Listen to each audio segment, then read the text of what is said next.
Good morning সকলকে। কিছুক্ষণ আগেই আমরা এসেছি, যদিও আপনারা সেটা আগের ব্লগে দেখেছেন। এই ব্লগটা এখান থেকে স্টার্ট করলাম, আর প্রথমেই আপনাদের জন্য একটা সারপ্রাইজ। ভেবেইছিলাম যে আমরা পৌঁছে গিয়ে দেখাবো, সেইভাবে তো সময় পাইনি। আর বেরোনোর সময় পর্যন্ত বর্ণিতা এটাকে রেডি করেছে, রেডি করে বলেছে বাবা তুমি এটাকে পরে তারপর তুমি ভালো করে দেখাবে। তো সেই জন্যই আমি পরে নিয়েছি। দেখুন ভালো ফিটিংও হয়েছে গেঞ্জিটা, আর কেমন লাগছে দেখুন। অনেকের তো অনেক রকম ইচ্ছা থাকে, আমার মেয়ের কেমন ইচ্ছা দেখুন। বর্ণিতা বলেছিল বাবা তুমি তৈরি হয়ে গেলে পরে আমাকে হসপিটাল নিয়ে যাবে প্রথম দিন। আমি আচ্ছা ঠিক আছে, হসপিটালেই কেন, অন্য সময় তো পড়া যায় নাকি। বলছে না, একসঙ্গে কি সুন্দর দুজনে যাব, তুমি পরে থাকবে আমি দেখতে পাবো। আর হসপিটালে গেলে তো অনেকটা সময় লাগে, তো অনেকে তোমাকে দেখতে পাবে আর সবাই বলবে যে হ্যাঁ বর্ণিতা এঁকে দিয়েছে। আমি সবাই জানবে কি করে বর্ণিতা এঁকেছে। বলছে ও ঠিক আছে, আমি তো জানি এঁকেছি, এরকম ব্যাপার। আমি ঠিক আছে। রংটা করার পর দেখুন আমার একটু ডাউট ছিল, আমি মিথ্যে কথা বলবো না, কারণ প্রথমবার গেঞ্জিতে আঁকছে। আর আঁকাটা এত সুন্দর করে এঁকেছিল, আপনাদেরকে তো দেখিয়েছিলাম একটা ব্লগ, হয়তো তার আগে এরকম হবে। কিন্তু বর্ণিতার যে দিদিমণি যে আঁকায়, তো তিনিও বলেছিলেন যে প্রথম তুমি আঁকছো একটু ধরে আঁকবে, কারণ গেঞ্জিতে পেন্টিং করাটা অনেকটাই টাফ। কারণ সুতির গেঞ্জিতে না রং টাচ করলেই ও প্রত্যেকটা সুতোতে এরকম ভাবে চালিয়ে যায় অনেকটা করে। এত সুন্দরভাবে ধৈর্য ধরে আর খুব তাড়াতাড়ির মধ্যেই করেছে, কিন্তু তো আমি ভাবতে পারিনি যে এরকম ফিনিশিংটা আসবে। একদম যেমন অরিজিনাল হয় সেই রকম ভাবে করেছে। মানে আমার তো গেঞ্জিটা গায়ে দিয়ে খুব ভালো লাগছে আর কি, প্রাউড প্রাউড ফিল হচ্ছে। আপনারা এবার বলবেন। আমি এখন যাই একটু বাজার টাজার করে দিই, আবার এক্ষুনি বেরোবো মেয়েটাকে নিয়ে।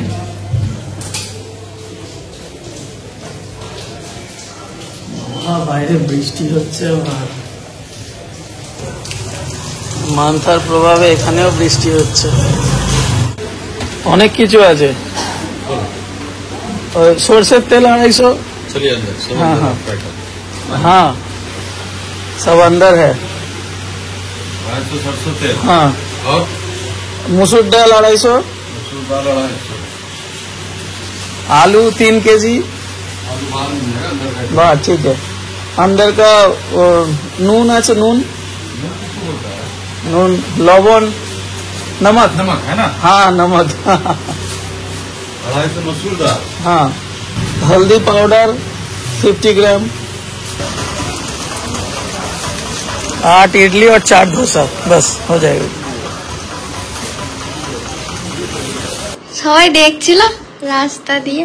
হ্যাঁ দেখবে না বাবা রে, সবাই দেখছে, শুধু জিজ্ঞাসা করতে পারছে না, তাই নাহলে হয়তো জিজ্ঞাসাই করে ফেলতে যে কে তৈরি করে দিয়েছে। বুঝিস না, ডিমটা এখানে রাখবে না।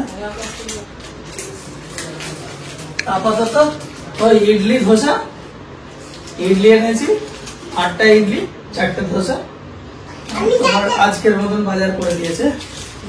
চল বাবু চল।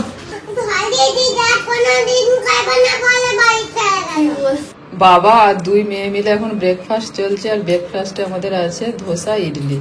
এই মাত্র গরম গরম কিনে নিয়ে এলাম, দুজনে খাওয়া দাওয়া করছে 3 জনে। বর্ণিতাকে নিয়ে হসপিটালে বেরোবে, তারপর আমি রান্না বান্না সবকিছু গোছগাছ করে করবো। এখন কিছু ব্যাগ ট্যাগ গুছানো হয়নি, সব চারিদিকে জিনিসপত্র বের করে এখন পড়ে আছে সব। খেয়ে যাক তারপর গুছাবো। হ্যাঁ বুবলু খেয়ে নাও। বুবলু বলে দিয়েছে আমি ধোসা খাবো, বুবলু ধোসা প্রিয় হয়ে গেছে।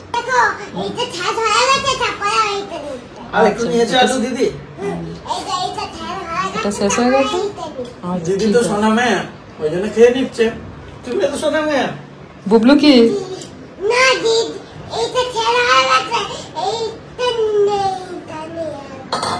তুমিও খেয়ে নাও, দেখিস না তোমরা আছে এখানে। ঠিক আছে তুমিও খেয়ে নাও। তোমরা আগে যাও খেয়ে, তারপর আমি দেখছি করা যায়।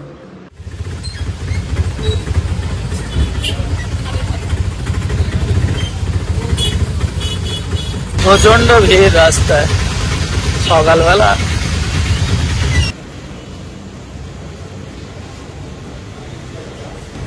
বর্ণিতা হাত ধরতে চাইছে না, ও নিজে নিজে যেতে পারছে এখন অনেকটাই।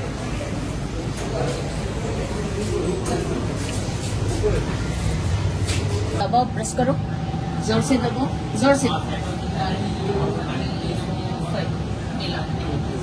Press. Number 1. Number 2. No.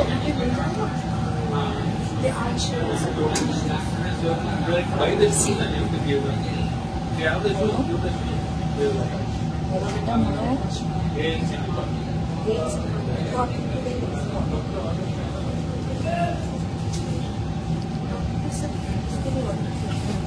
ये भी 3 से 4 बार दिन में।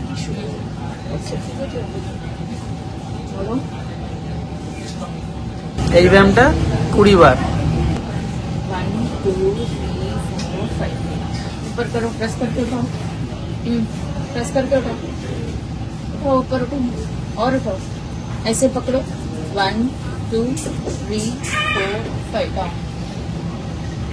पकड़ो, उठाओ ऊपर। और उठाओ। 1, 2, 3, বাহ। 4, 5। 10 बार करो। এটা 10 বার। क्या कौन करता है अभी? कौन करता है? हम करते हैं। कौन করছি? তুমি নিজেই করছি। করো, তুলে রাখো ভালো করে। 1, 2, 3, 4, 5 ना এটা अभी होता है, देखो डरती है। और मोड़ो। না প্রচন্ড খিদে পেয়েছে না। ডিমটা ভাজলে সবই গরম গরম। আজকে কি হচ্ছে তাহলে? কিছুই তো আনিনি, কি হচ্ছে আমি জিজ্ঞাসা করছি। ডাল ডিম ভাজা আর আলু ভাতে, আলুর চোখা।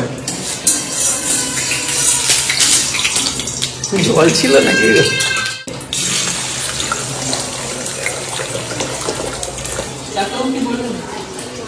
আচ্ছা বলছি অনেক কথা।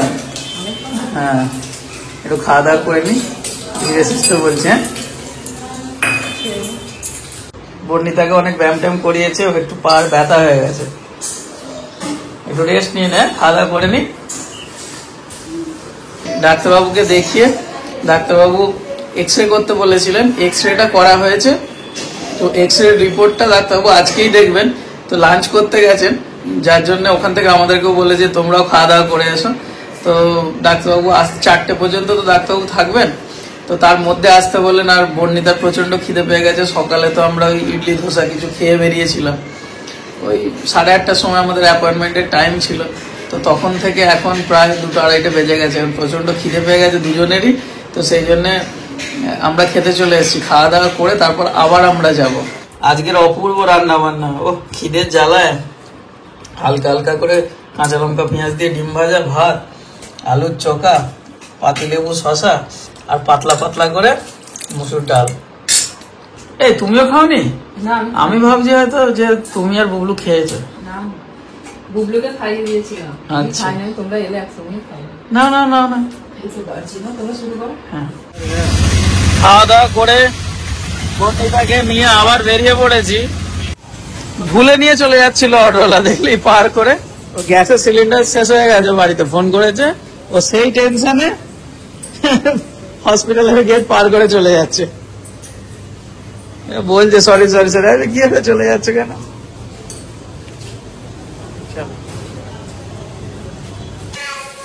হ্যাঁ পারবে তুমি? দেখো হচ্ছে রে, হারিয়ে দিল। চলো চলো চলো।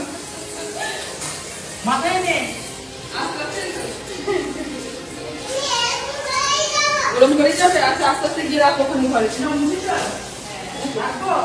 আমাদের রুম চেঞ্জ হচ্ছে, আমরা ওই ঘরে ছিলাম, ওখান থেকে এখানে আসছে। এটা হচ্ছে 207, আর আমরা ছিলাম মনে হয় 206-5-এ, 204 থেকে 207-এ শিফট হচ্ছে আমাদের। ওটা ছিল 2 বেডরুম, এটা 3 বেডরুম।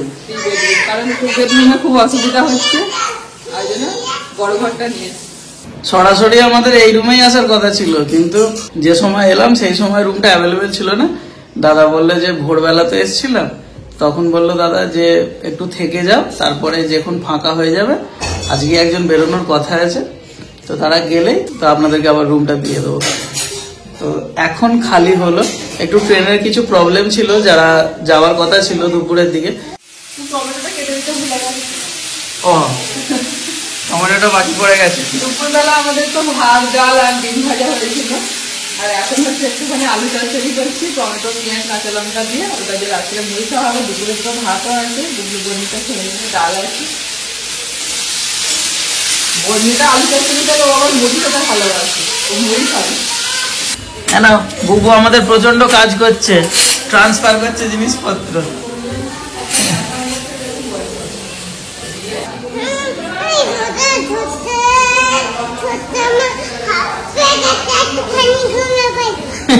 ছুটে ছুটে হাঁপিয়ে গেছো? আচ্ছা, পড়ে যাবে পরে।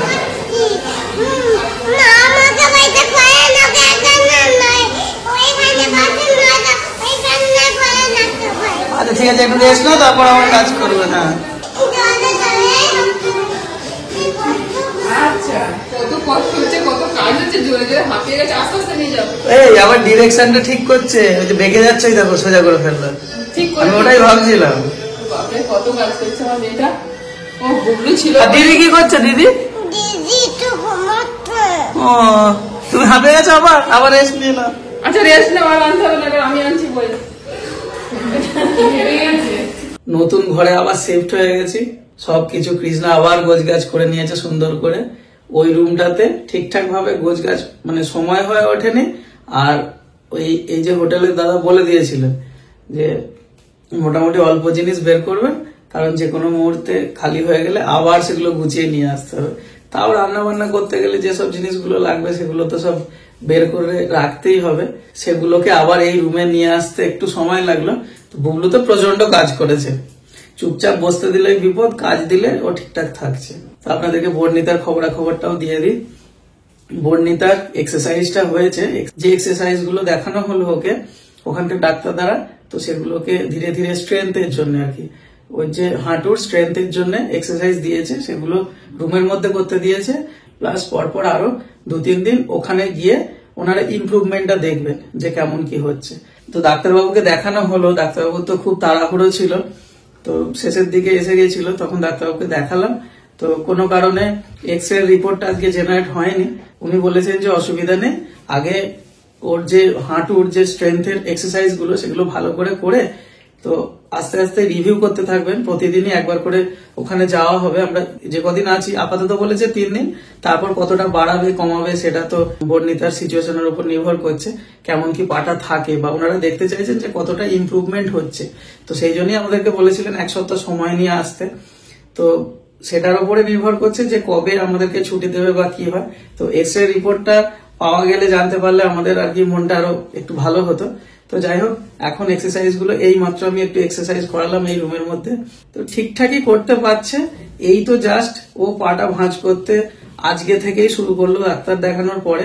ওর কিন্তু ব্যথা ট্যাথা হচ্ছে আর কি, তো ডাক্তারবাবু বললেন যে ব্যথা হতে পারে, তো সেটা নিয়ে ভয়ের কিছু নেই। তো এক্সারসাইজ করতে গিয়ে যে ব্যথা হবে তো তার জন্য ওষুধ দিয়েছেন, সেই ওষুধগুলো আবার খাওয়ানো স্টার্ট করতে হবে কালকে সকাল থেকে। তো এই হলো আপডেট।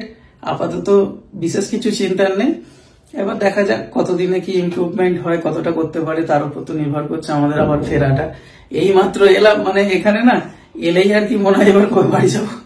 তো কাজটা তার মধ্যে মিটে যাবে, আশা করছি ওকে সুস্থভাবে ঠিকঠাক করে এবারে একদম নিয়ে যেতে পারবো। আর আপনারা তো আমাদের সঙ্গে রইলেন, এটাই মনের অনেক বড় ভরসা। তো যাই হোক, ভিডিওটা আজকে এখানেই শেষ করলাম। আর যেটা বলেছিলাম, এই যে দেখুন বর্ণিতার আঁকা গেঞ্জি, আজকে সারাদিন পরে আছি। তো যাই হোক, ভিডিওটা এখানেই শেষ করলাম। আগামীকাল আবার ব্লগ শুরু করব, কি হচ্ছে না হচ্ছে প্রতিটা মুহূর্ত আপনাদেরকে জানানোর চেষ্টা করব। নমস্কার।